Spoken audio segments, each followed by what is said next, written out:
السلام علیکم عزیز طلبہ کرام، خوش آمدید۔ آج کی اس ویڈیو میں ہم سبق پنچایت کو ڈسکس کریں گے۔ تو آئیے سب سے پہلے ہم پنچایت کا مفہوم دیکھتے ہیں۔ پنچایت سب سے پہلے تو ہم یہ دیکھیں کہ اس چیپٹر کے جو مصنف ہیں ان کا نام ہے منشی پریم چند۔ منشی پریم چند نے سبق پنچایت لکھا۔ پنچایت صنف ادب کے اندر افسانہ ہے۔ تو پریم چند کی سبق کا عنوان جو ہے وہ پنچایت ہے، اور پنچایت صنف کے ادب کے اندر افسانہ ہے۔ افسانے کی تعریف یہ ہوتی ہے کہ افسانہ ایسی کہانی کو کہتے ہیں جس میں زندگی کے کسی ایک واقعے، پہلو یا کردار کو پیش کیا جاتا ہے۔ اس لیے اس کی جو بنیادی صفات ہیں افسانے کی، وہ اختصار، وحدت تاثر اور جامعیت ہیں۔ تو عزیز طلبہ، سب سے پہلے ہم دیکھیں کہ یہ پنچایت ہے کیا۔ پنچایت یہ اسم مؤنث ہے۔ تو مؤنث کا لفظ ہے، یہ مذکر نہیں ہے، اس میں مؤنث ہے۔ پنچایت ایک مجلس کو کہا جاتا ہے۔ پنچایت کے اردو معنی ہے پنجوں یا ثالثوں کا جلسہ، کسی گروہ یا شہر، محلہ، خاندان وغیرہ کے نمایاں افراد کا وہ جلسہ جو وہ کسی معاملے کے فیصلے کے لیے کرتے ہیں۔ اور پنچایت کا جو اجلاس ہوتا ہے، اس اجلاس کی صدارت جو شخص کرتا ہے اس کو سرپنچ کہا جاتا ہے۔ تو سرپنچ کس کو کہا جاتا ہے؟ جو پنچایت کے اجلاس کی صدارت کرتا ہے۔ عزیز طلبہ، اس چیپٹر کا جو بنیادی مقصد ہے وہ کیا ہے؟ ایک ایسے ہماری روایت، ہمارے معاشرتی کردار کے پہلو کو اجاگر کرنا ہے کہ جس میں عدل و انصاف کے تقاضے اور عدل و انصاف کے سامنے کسی بھی قریبی عزیز کا کوئی اہم مقام نہیں ہوتا۔ پریم چند نے کہانی کے ذریعے اس سبق کا، جس کا عنوان پنچایت ہے، اس کے ذریعے عدل و انصاف کے ایسے لافانی اصول مرتب کیے کہ جو ذہن پر نقش ہیں کہ انصاف کیا ہوتا ہے اور منصف کی ذمہ داری کیا ہوتی ہے۔ اس افسانے میں یہ ساری ذمہ داریاں بیان کی گئی ہیں۔ اس کہانی کے ذریعے ہمیں یہ معلوم ہوتا ہے کہ انسانی رشتوں کی عظمت کیا چیز ہے۔ اس افسانے میں دو مرکزی کردار ہیں۔ ایک کردار کہ جس کا نام شیخ جمن ہے، اور ایک کردار ہے جس کا نام ہے الگو چودھری۔ شیخ جمن اور الگو میں سے ایک مسلمان ہے اور دوسرا ہندو ہے۔ دونوں پرانے دوست ہیں۔ الگو پنچایت کا سربراہ بنتا ہے تو فیصلہ وہ شیخ جمن کے خلاف دیتا ہے۔ تو اس طرح یہ برسوں کے پرانے تعلقات جو ہیں وہ دشمنی میں بدل جاتے ہیں۔ کچھ ہی دنوں بعد شیخ جمن کو الگو کے مقدمے میں پنچایت کا سربراہ چنا جاتا ہے۔ یہ حساب چکانے کا ایک اچھا موقع تھا، مگر انصاف کی کرسی پر بیٹھ کر شیخ جمن اپنی دشمنی کو بھول جاتا ہے اور فیصلہ وہ الگو کے حق میں کرتا ہے۔ افسانے کے مرکزی کردار جو ہیں، جیسے ہم نے کہا کہ شیخ جمن اور الگو چودھری دونوں الگ الگ مذہب رکھتے ہیں۔ جیسے ہم سبق کے اندر پڑھیں گے کہ شیخ جمن جب حج کرنے جائے تو اپنا گھر الگو کو سونپ گئے۔ تو حج کیونکہ مسلمانوں کا ایک اہم رکن ہے، مسلمانوں کے ایمان کا ارکان اسلام میں سے ایک اہم رکن ہے، تو اس لیے شیخ جمن مسلمان کردار کے مالک ہیں، اور الگو چودھری جو ہیں وہ ایک ہندو کردار کے مالک ہیں، کہ ان کے لیے بھی ان کے افسانے میں ہے کہ پنچ میں پرماتا بستے ہیں، اور مسلمانوں کے کردار کے لیے کہا گیا کہ پنچ کا حکم اللہ کا حکم ہے۔ یہ افسانے کا مرکزی خیال ہے۔ پریم چند جو کہ قانون کا طالب علم تو نہ تھا اور نہ ان کو عدالتی امور سے واسطہ تھا، درس و تدریس سے وابستہ تھے، سکول میں پڑھاتے تھے۔ البتہ ایک لکھاری کے طور پر ان کی نظر بہت گہری تھی، انسانی نفسیات اور معاشرے کو اچھی طرح وہ سمجھتے تھے۔ اس لیے انہوں نے ایک افسانہ لکھا جو ہمارے معاشرتی رویوں کو ظاہر کرتا ہے کہ کس طرح ہم اگر مذہب سے بھی الگ ہوں تو بھی ہمیں انصاف کا دامن نہیں چھوڑنا چاہیے۔ آئیے ہم اس سبق کی متن کی طرف ہم چلتے ہیں کہ جمن شیخ اور الگو چودھری میں بڑا یارانہ تھا۔ جمن شیخ اور الگو چودھری میں بڑا یارانہ دوستی تھی۔ ساجھے میں مشترکہ، ساجھے کا مطلب مشترکہ میں کھیتی ہوتی، لین دین کاروبار میں بھی کچھ ساجھا تھا، ایک کو دوسرے پر کامل مکمل اعتماد تھا۔ جمن جب حج کرنے گئے تھے تو اپنا گھر الگو کو سونپ گئے تھے، اور الگو جب باہر جاتے تو جمن پر اپنا گھر چھوڑ دیتے۔ اس دوستی کا آغاز اسی زمانے میں ہوا جب دونوں لڑکے جمن کے پدر بزرگوار، جمن کے والد محترم شیخ جمعراتی، تو جمن کے والد کا نام کیا ہے؟ شیخ جمعراتی۔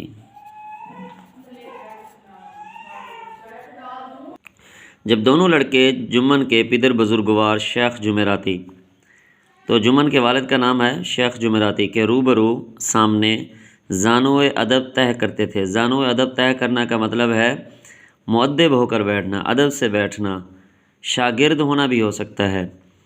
اور اس کی جو کیفیت ہوگی زانو ادب طے کرنے کی، یوں سمجھ لو جیسے ہم مسلمان نماز پڑھتے ہیں اور نماز میں التحیات کی کیفیت میں بیٹھتے ہیں، اس کیفیت کو زانو ادب طے کرنا کہا جاتا ہے۔ الگو نے استاد کی بہت خدمت کی، خوب رکابیاں مانجیں، خدمت کرتے ہوئے ان کی خوب پلیٹیں دھوئیں، خوب پیالے دھوئے، ان کا حقہ دم نہ لینے پاتا تھا۔ ان کے باپ پرانی وضع کے آدمی تھے۔ کس کے؟ الگو کے باپ۔ الگو کے باپ پرانی وضع کے آدمی تھے، پرانی طور طریقے جاننے والے، پرانی وضع کے آدمی تھے۔ تعلیم کے مقابلے میں انہیں استاد کی خدمت پر زیادہ بھروسہ تھا۔ وہ کہا کرتے تھے استاد کی دعا چاہیے، جو کچھ ہوتا ہے فیض سے ہوتا ہے، خدمت سے ہوتا ہے۔ اور اگر الگو پر استاد کے فیض یا دعاؤں کا اثر نہ ہوا تو اسے تسکین تھی، اسے یقین تھا کہ تحصیل علم حاصل کرنے کا کوئی دقیقہ، کوئی اہم کمی اس نے فرغ گزاشت نہیں کیا۔ مطلب کہ الگو کا باپ یہ سمجھتا تھا کہ اگر الگو استاد کی خدمت نہیں کرے گا تو ایک بہتر طور پر علم حاصل کرنا جو اس کا مقدر ہے وہ اسے نصیب نہیں ہوگا، تو اس نے کوئی کمی چھوڑ دی ہوگی۔ علم اس کی تقدیر میں ہی نہ تھا، اس کے نصیب میں نہ تھا۔ شیخ جمعراتی خود دعا اور فیض کے مقابلے میں تازیانہ عام طور پر لاٹھی لکڑی کو کہا جاتا ہے، کوڑے کو کہا جاتا ہے، تازیانے کے زیادہ قائل تھے۔ تو شیخ جمعراتی تازیانے کے قائل تھے، جبکہ الگو کے باپ پرانی وضع کے آدمی ہیں، اور الگو چودھری کے استاد کا نام شیخ جمعراتی ہے۔ شیخ جمعراتی والد ہیں شیخ جمن کے، اور جمن پر اس کا بے دریغ استعمال کرتے تھے، اسی کا یہ فیض تھا۔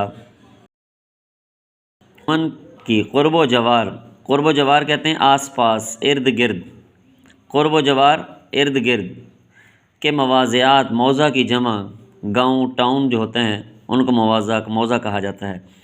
مواضعات میں پرسش ہوتی، اس کی لوگ عزت کرتے، اس کا احترام کرتے۔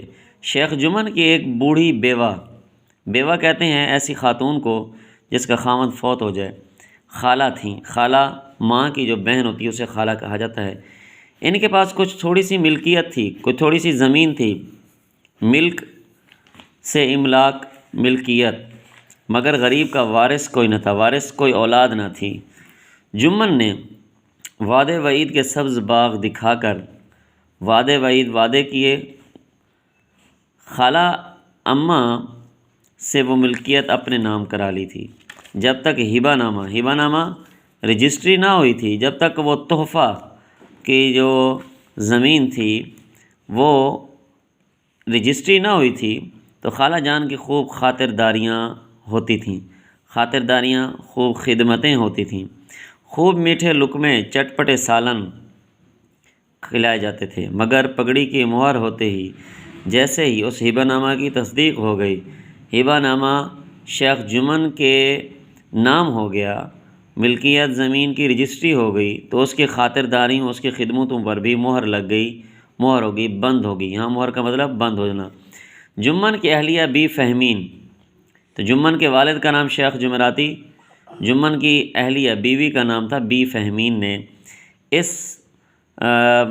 جمن کی اہلیہ بی فہمین نے رفتہ رفتہ آہستہ آہستہ سالن کی مقدار روٹیوں سے کم کر دی۔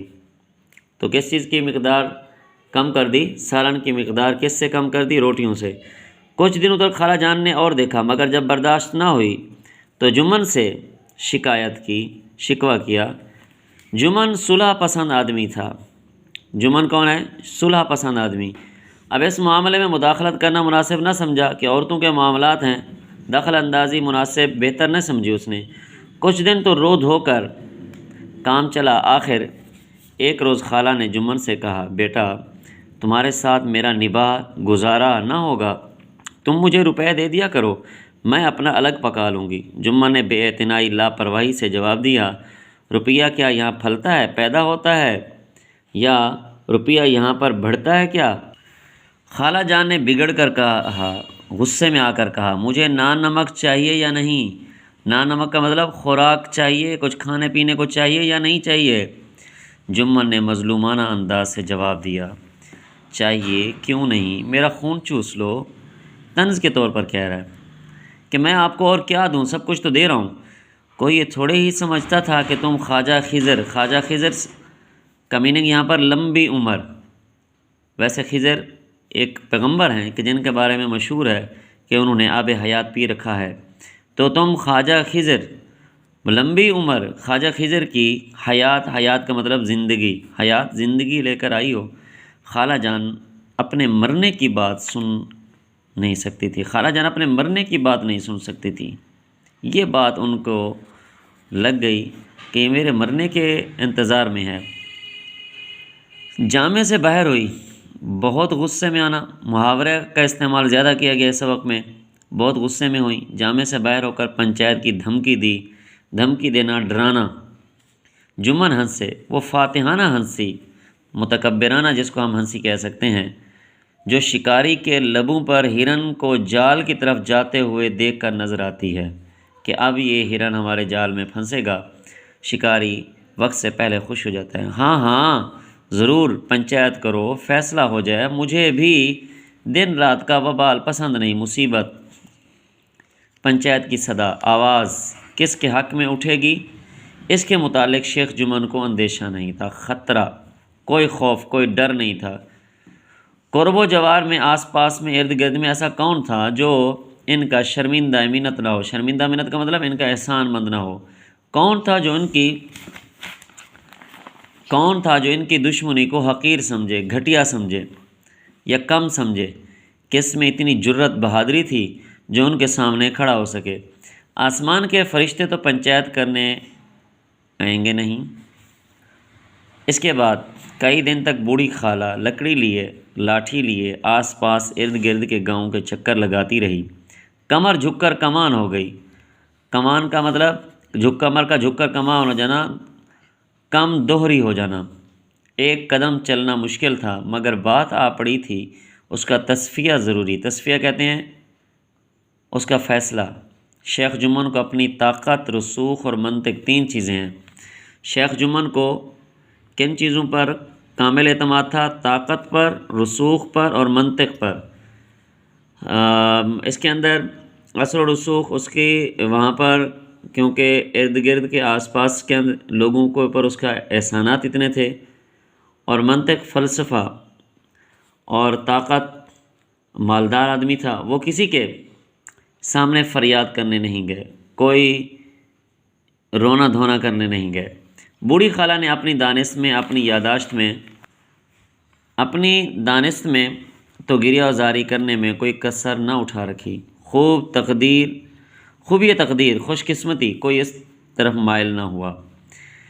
کسی نے تو یوں ہی ہاں ہوں کر کے ٹال دیا، کسی نے زخم پر نمک چھڑک دیا۔ زخم پر نمک چھڑکنا کا مطلب زیادہ تکلیف کا باعث بننا۔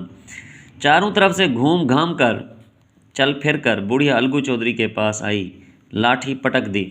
لاٹھی پٹک دی کا مطلب لاٹھی پھینک دی اور دم لے کر کہا، سانس لے کر کہا، کیا بیٹا تم بھی گھڑی بھر کو میری پنچایت میں چلے آنا۔ گھڑی بھر کا مطلب تھوڑی دیر کے لیے۔ الگو بے رخی سے بولے، بے رخی بے توجہی سے، چہرے کو موڑ کر بولے، مجھے بلا کر کیا کرو گی؟ کئی گاؤں کے آدمی تو آئیں گے ہی۔ خالہ نے ہانپ کر کہا، ہانپ کا مطلب جب انسان کا سانس پھول جائے، پھولے ہوئے سانس میں۔ اپنی فریاد کا مطلب بوڑھی تھی بیچاری، اس سے یہ نکلا فریاد کا مطلب فریاد، تو سب کے کان میں ڈال آئی ہوں، سب کو بتا آئی ہوں۔ آنے نہ آنے کا حال اللہ جانے۔ الگو نے جواب دیا، یوں آنے کو میں بھی آ جاؤں گا مگر پنچایت میں منہ نہ کھولوں گا۔ خالہ نے حیرت سے پوچھا، کیوں بیٹا؟ الگو نے پیچھا چھڑانے کے لیے کہا، اب اس کا کیا جواب، اپنی طبیعت، جمن میرے پرانے دوست ہیں، اس لیے بگاڑ نہیں کر سکتا۔ خالہ نے تاک کر نشانہ مارا، ٹھیک نشانہ مارنا، تاک کا نشانہ مارنا، ٹھیک نشانہ کرنا، کہ اب موقع ہے اس کو بات کرنے کا۔ خالہ نے کیا بگاڑ کے ڈر سے ایمان کی بات نہ کہو گے؟ شام کو ایک پیڑ کہتے ہیں درخت کے نیچے پنچایت بیٹھی، ٹاٹ بچھا ہوا تھا، حقہ پانی کا بھی انتظام تھا۔ یہ سب شیخ جمن کی مہمان نوازی تھی۔ وہ خود الگو چودھری کے ساتھ دور بیٹھے حقہ پی رہے تھے۔ جب پنچایت پوری بیٹھ گئی تو بوڑھی بی نے حاضرین کو مخاطب کر کے کہا، پنجو آج 3 سال ہوئے تو خالہ نے جمن کو اپنی ملکیت دیے ہوئے کتنے عرصے کا ذکر کیا ہے؟ 3 سال کا۔ تو آج 3 سال ہوئے میں نے اپنی سب جائیداد اپنے بھانجے جمن کے نام لکھ دی تھی۔ اسے آپ لوگ جانتے ہوں گے۔ جمن نے مجھے تاحین حیات جب تک میری زندگی ہے، مرتے دم تک کس چیز کا وعدہ کیا؟ روٹی کپڑا دینے کا وعدہ کیا۔ سال 6 مہینے محاورے کے طور پر بولا، کچھ عرصہ تو سال 6 مہینے میں نے ان کے ساتھ کسی طرح رو دھو کر گزارے کا مطلب گزارے، مگر اب مجھ سے رات دن کا رونا دھونا نہیں سہا جاتا، برداشت کیا جاتا۔ مجھے پیٹ کی روٹیاں تک نہیں ملتی، مجھے کھانے کو خوراک نہیں ملتی۔ بے کس بے سہارا بیوہ ہوں۔ بیوہ کا میننگ میں پہلے بتا چکا ہوں، ایسی خاتون جس کا خاوند فوت ہو جائے، تھانہ کچہری کر نہیں سکتی، سوائے تم لوگوں کے اور کس سے اپنا دکھ درد روں۔ تم لوگ جو راہ نکال دو اس راہ پر چلوں، اگر میری برائی دیکھو میرے منہ پر تھپڑ مارو، مطلب مجھے برا بھلا کہو۔ جمن کی برائی دیکھو تو اسے سمجھاؤ، کیوں ایک بے کس کی آہ لیتا ہے؟ آہ کلمہ افسوس۔ رام دھن مصر بولے، جو اس پنچایت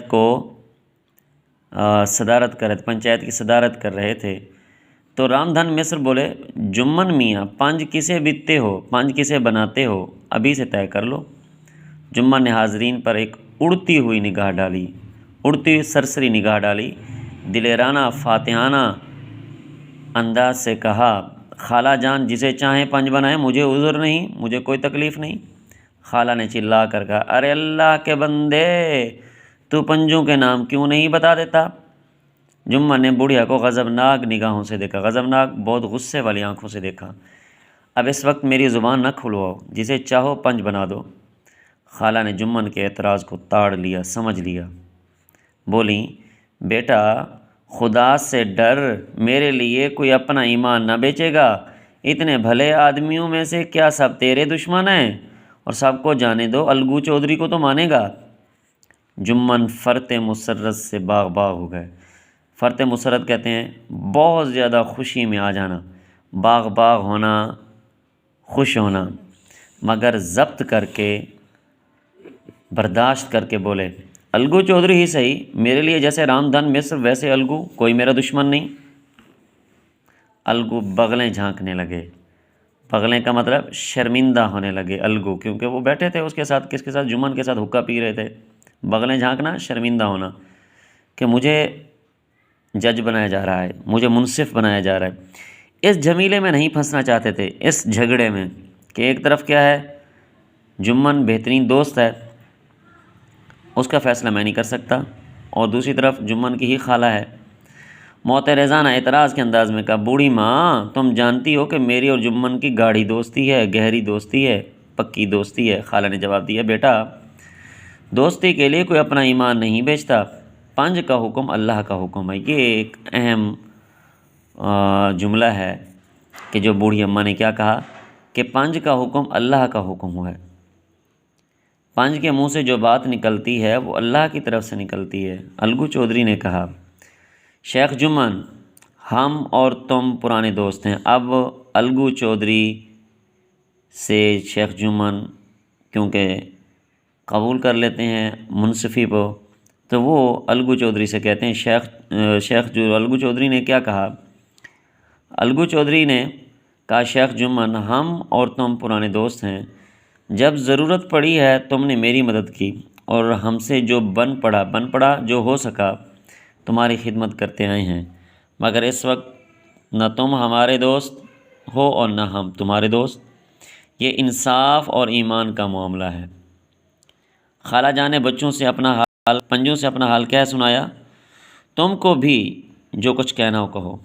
جمن ایک شان فضیلت سے، ایک شاندار طریقے سے، ایک عزت والے طریقے سے اٹھ کھڑے ہوئے اور بولے پنجوں میں خالہ جان کو اپنی ماں کی بجائے سمجھتا ہوں، ماں کی طرح سمجھتا ہوں۔ ماں کی بجائے کا مطلب خالہ کو اپنی ماں کی طرح سمجھتا ہوں، اور ان کی خدمت میں کوئی کسر، کوئی کمی نہیں رکھتا۔ ہاں عورتوں میں ذرا ان بن رہتی ہے، تھوڑی سی کبھی بات چیت ہو جاتی ہے، نوک جھونک ہو جاتی ہے، اس میں میں مجبور ہوں، ظاہر ہے ادھر میری بیوی ہے اور ادھر سے میری خالہ ہے، عورتوں کی تو یہ عادت ہی ہے، مگر ماہوار روپیہ دینا میرے قابو سے باہر ہے، کہ خالہ کہتی ہے کہ ماہوار ہر مہینے مجھے کچھ روپیہ دے دیں، تو یہ میرے بس میں نہیں، یہ میری ہمت نہیں ہے۔ ابھی کھیتوں کی جو حالت ہے وہ کسی سے چھپی نہیں، آگے پنجوں کا حکم سر اور ماتھے پر، مطلب جو پنج حکم کر دیں گے اسے مجھے ماننا پڑے گا، وہ مجھے قبول ہوگا۔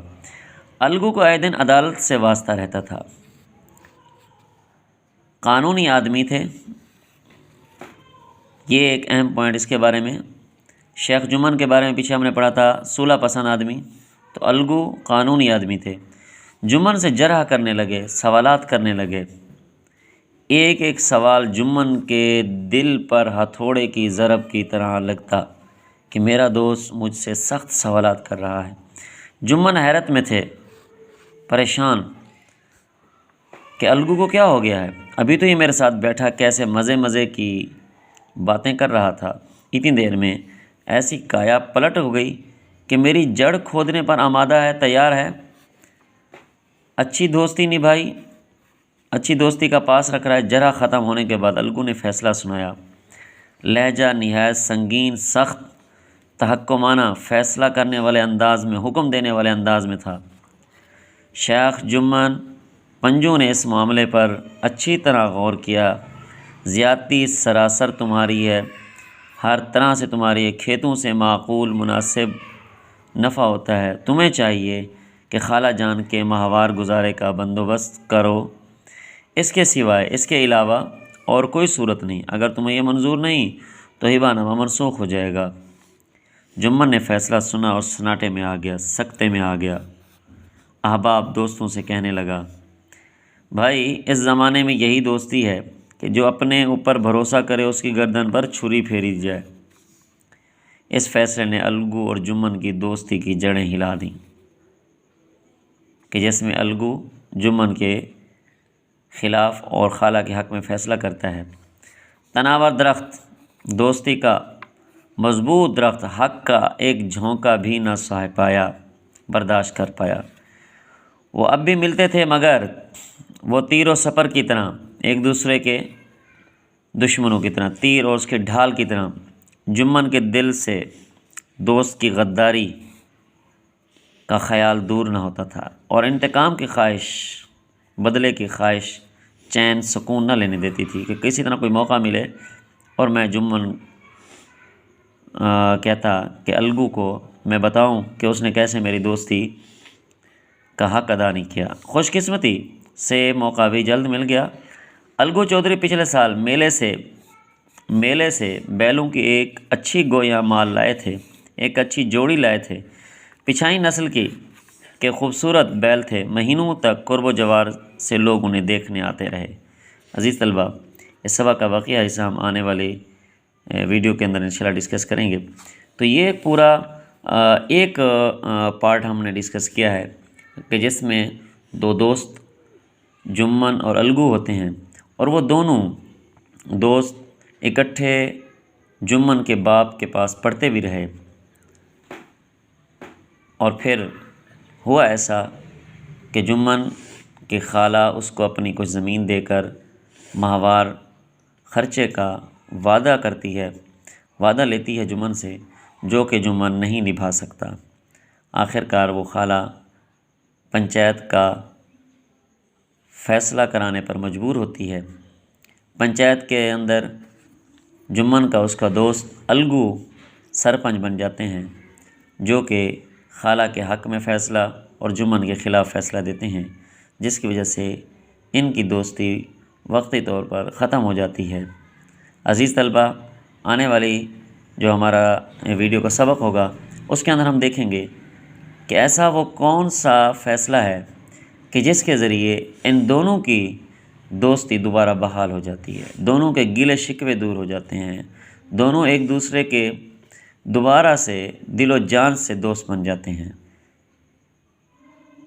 تب تک کے لیے اجازت دیجیے، اللہ حافظ۔ السلام علیکم ورحمۃ اللہ وبرکاتہ۔ وعلیکم السلام ورحمۃ اللہ وبرکاتہ۔